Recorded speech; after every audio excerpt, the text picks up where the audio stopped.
Welcome back for the final lecture of this course on Introductory Materials Informatics. So this is a lecture in which we are not really going to add any new concepts, but we will simply go over and very quickly recap the course and then try and highlight where the field might be going, what are the skills we expect that you would have picked up as a result of this course, and so on. So this entire course was structured in roughly 6 different modules. So initially, Professor Krishanu Biswas started out with the foundational concepts of machine learning, where a lot of the initial emphasis was going to be on probability and statistics, on things like the gradient descent, which is really foundational and lies at the heart of machine learning. Then he discussed a little bit of understanding the basics of machine learning, where he was talking about regularization and different solvers, and eventually he moved on to different types of machine learning algorithms, uh, something like random forests and decision trees, neural networks, linear models, Gaussian processes, and Bayesian inference, and so on. So this three over here was the first half of the course, or actually a little bit more than half of the course, where the foundational concepts were discussed, a basic understanding of machine learning was brought about, and all of the different machine learning algorithms were also discussed in brief. In the second half of the course, we started by looking at how data would look in case of materials, and how do you actually add features to your data set. So this is where we talked about the basic elemental descriptors, the composition-based feature vectors. We even discussed some basic thermodynamics, Petitford structure maps, and so on and so forth, and talked about the calculated features as well. From there, we moved on to looking at microstructure informatics.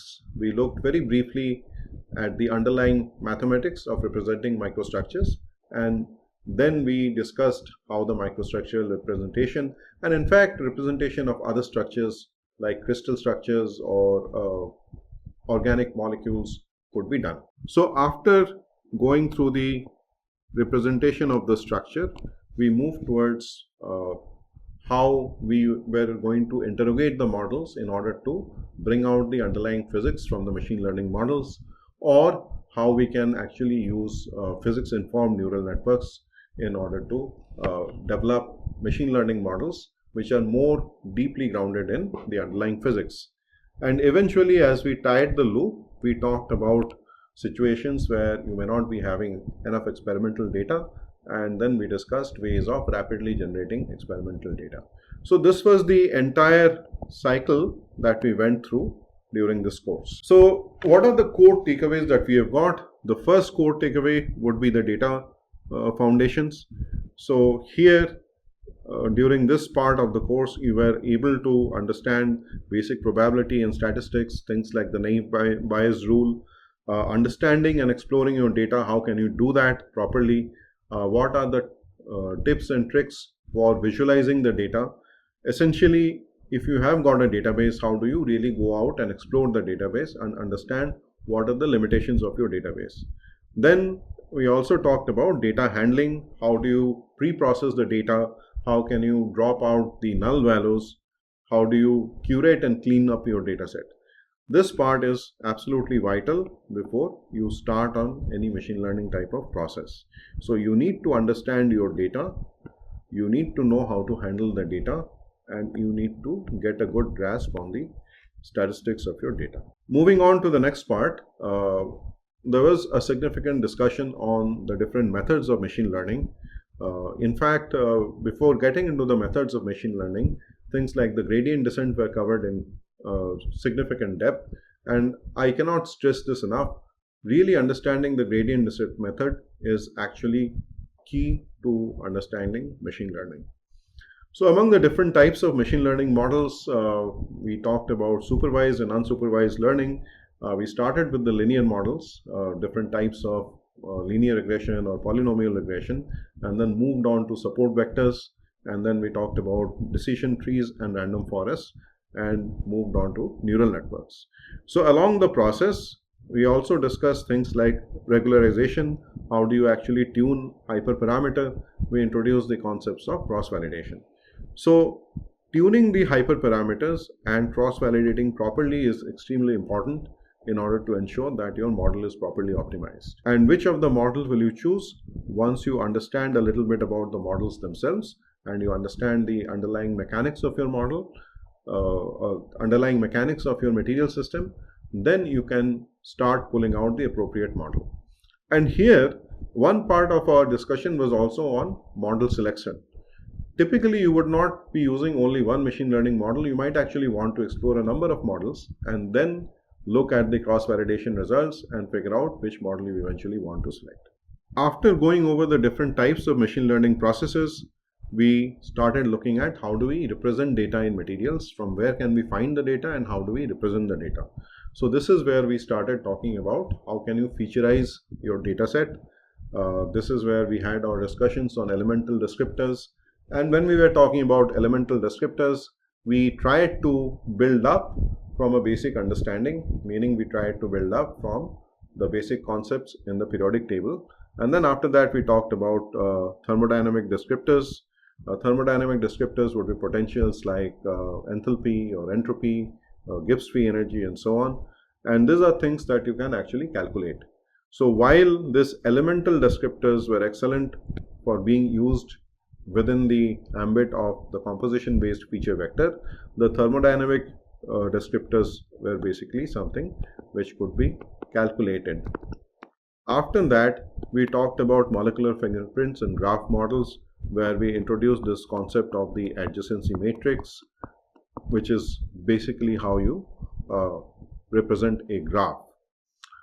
In addition to looking at things like adjacency matrix, we also discussed a little bit about how we can borrow concepts from bioinformatics in order to create a fingerprint type of feature. All of this was illustrated by examples, real world examples taken from different types of research papers, and from there we tried to demonstrate how can you actually create a feature vector for your model. The next core takeaway was the microstructure informatics part, and here we talked about how microstructures can be represented, what really is a microstructure function, what is a local state, and then what is a local state space. And then from there on we went to spatial correlations, where we talked about first 1-point statistics and then about 2-point statistics. So once we had a good idea of how we use probabilistic functions in order to represent the microstructure, we then move forward to look at convolutional neural network. Along the way, we built in some basic concepts related to the principal component analysis, and that was our entire package in terms of doing this microstructural representation. So the advantage that you get by having the ability to represent the microstructures properly is that you can eventually start building the processing structure and then the structure property and then eventually the entire processing structure property linkages. So just keep in mind, once again, even though we have discussed this before, that when you think in terms of the properties of materials, you can either have what we call the intrinsic properties, and then there are what we can call the extrinsic properties. So this intrinsic properties, they are basically going to be the function of a composition, whereas the extrinsic properties are something which will be function of processes. So if you are trying to model properties that are intrinsic, then your modeling efforts will often end up being a little bit similar and maybe computationally less heavy. If you're looking at the extrinsic properties, then you have to look into the processing, and what the difference in processing does is it results in formation of different types of microstructures, and that is really where the need for doing microstructural informatics is going to emerge.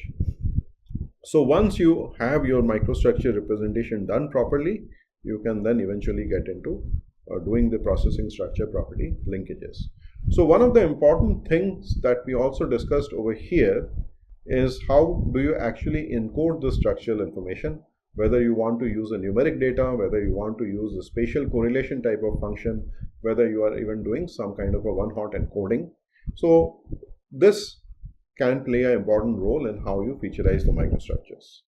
After this, the next core takeaway was having some sort of a physics-based understanding.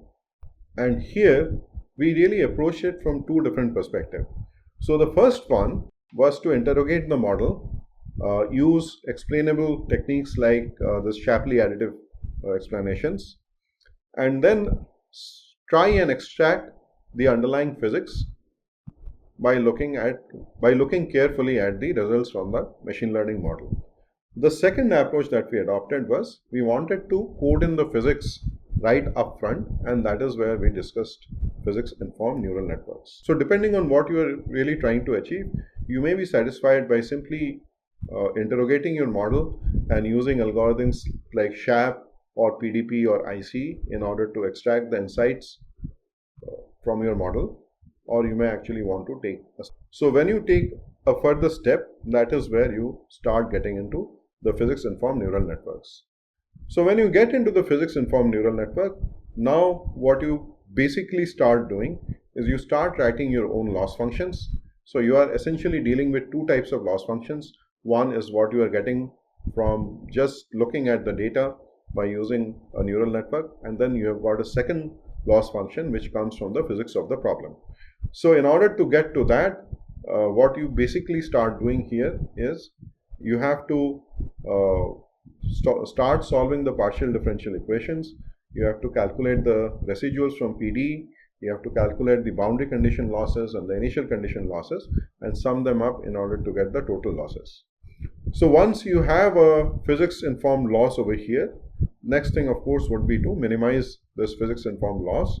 And as you try and minimize the physics informed loss, you have to start getting into a situation where your entire algorithm is going to converge so that you can get your final physics informed neural network type of model.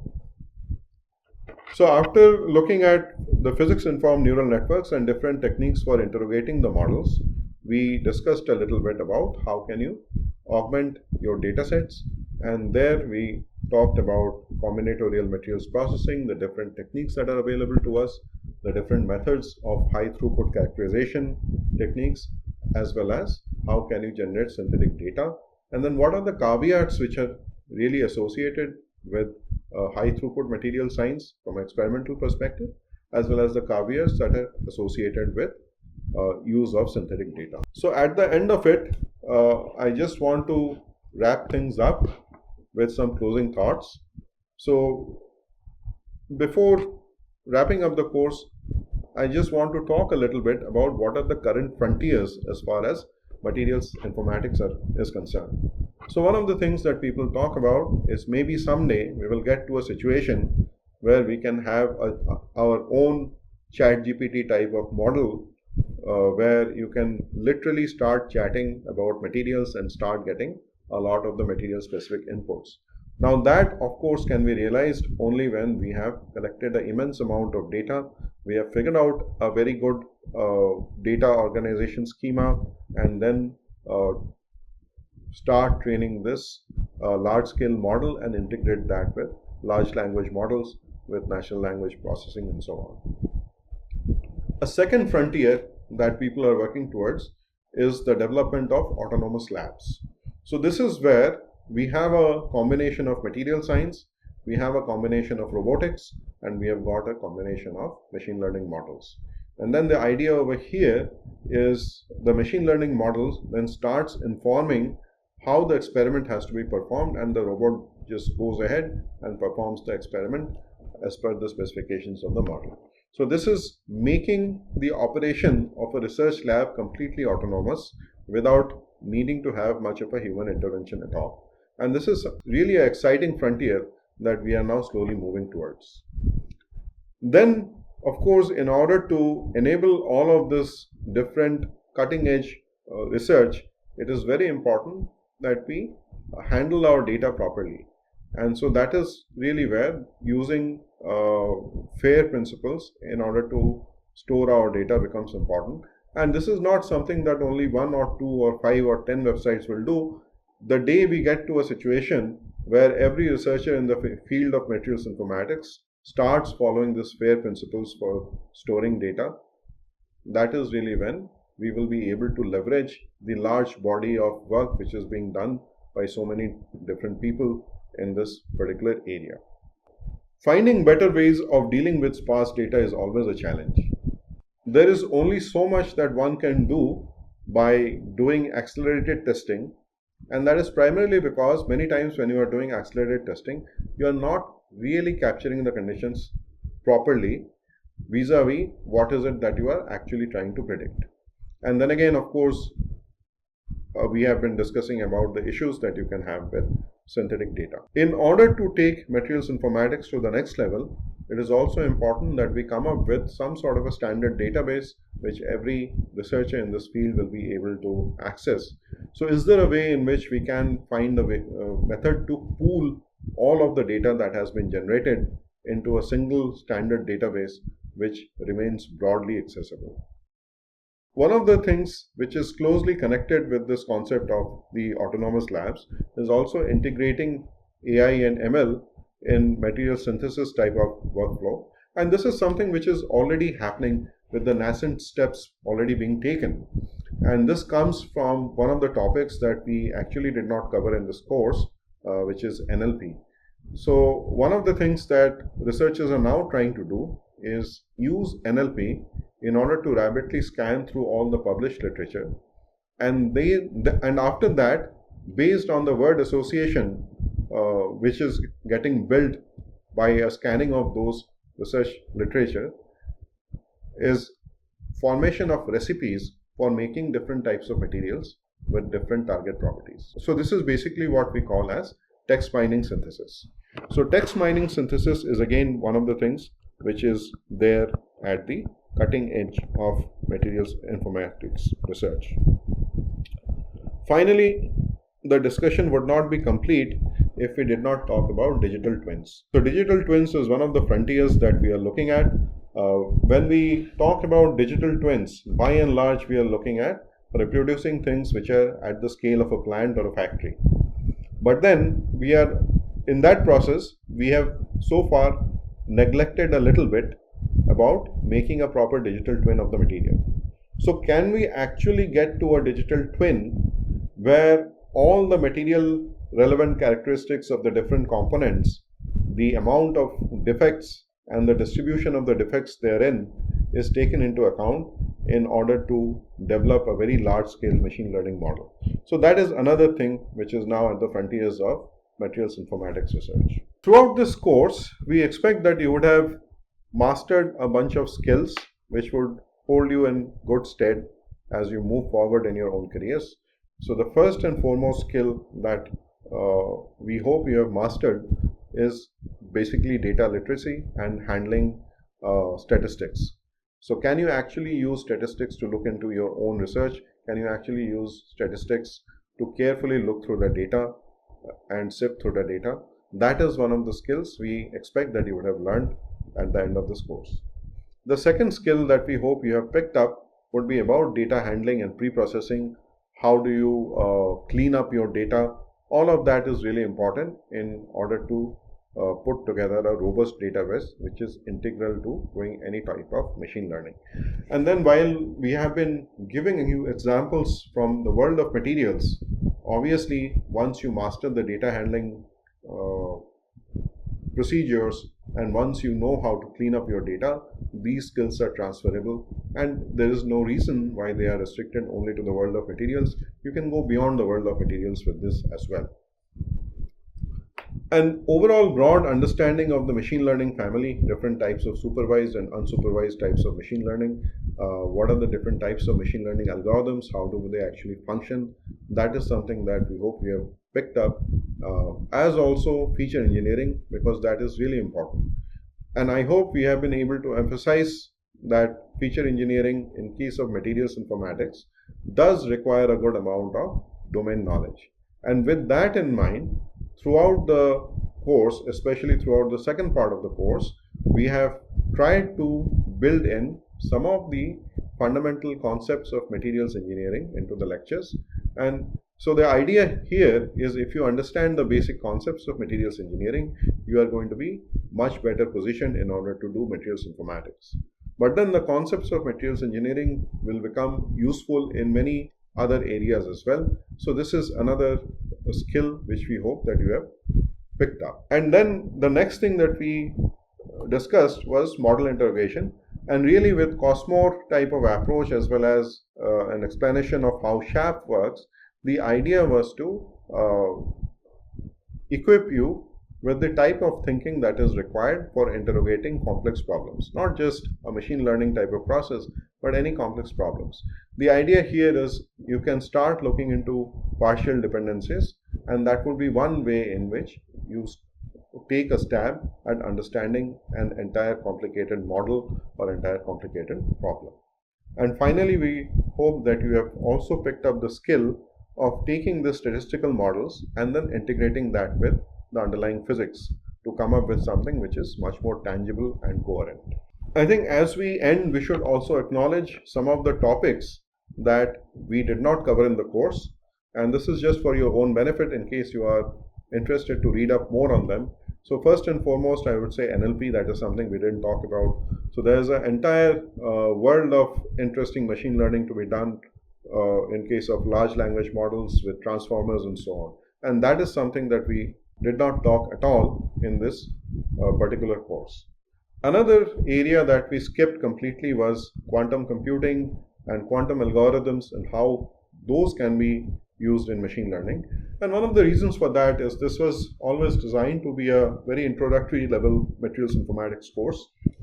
The idea was to just discuss the theoretical concepts in very simple terms so that you get to a situation where you can take a bigger leap into the world of materials informatics. Quantum computing, quantum algorithms, these are still somewhat of an emerging area, and that is why we did not include this in an introductory level course. We also did not talk about multi-scale modeling. That's a completely different problem. But nonetheless, multi-scale modeling becomes really useful when you are looking to generate synthetic data. So multi-scale modeling in itself is a big field, and in order to really get into that, you have to understand how the materials are modeled at different length scales. Given the vastness of the topic, this topic was also not included in this course, but that is something which may be useful if you want to get into a situation where you can start working with synthetic data. Another area that we didn't talk about was interfacing the machine learning models with the experiments that are done in the lab. This is kind of where the autonomous lab concept is going. And again, this is a rather cutting edge frontier topic which we did not think it fit to keep in an introductory level course. And then of course, we did not have much discussion at all on the ethics and the IP rights and all of that related to machine learning. Again, ethics in machine learning and artificial intelligence, that in itself is a field which is rapidly growing. This is something that we did not touch upon in this particular course. We did not think that this fits very well into an introductory course on materials informatics. So I think there you have it. Those are our thoughts as far as the frontiers of materials informatics is concerned, where the cutting edge of materials informatics research is. What are the skills that we hope that you have picked up, and what are the advanced topics that we have not touched upon in this course, but just wanted to lay them out in case you want to go out and explore them on your own.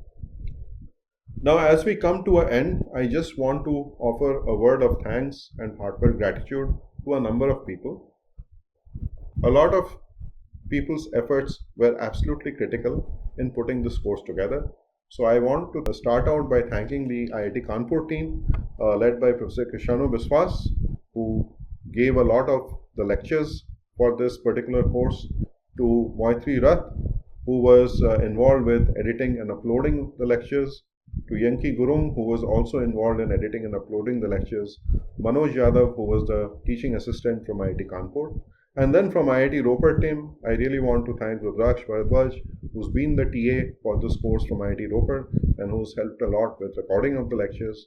Also wanted to acknowledge Dr. Dishant Beniwal's work, because I have used a number of his figures and number of his animations, especially in the area of microstructure reconstructions, the Cosmore plots and so on. So there's been a lot of people whom I really wanted to thank Their efforts have been absolutely vital and critical for this course. And most of all, I want to thank you for joining along and listening throughout this course. I sincerely hope that at the end of this course, we have been able to impart something useful which you can carry forward into your own research career. Thank you very much.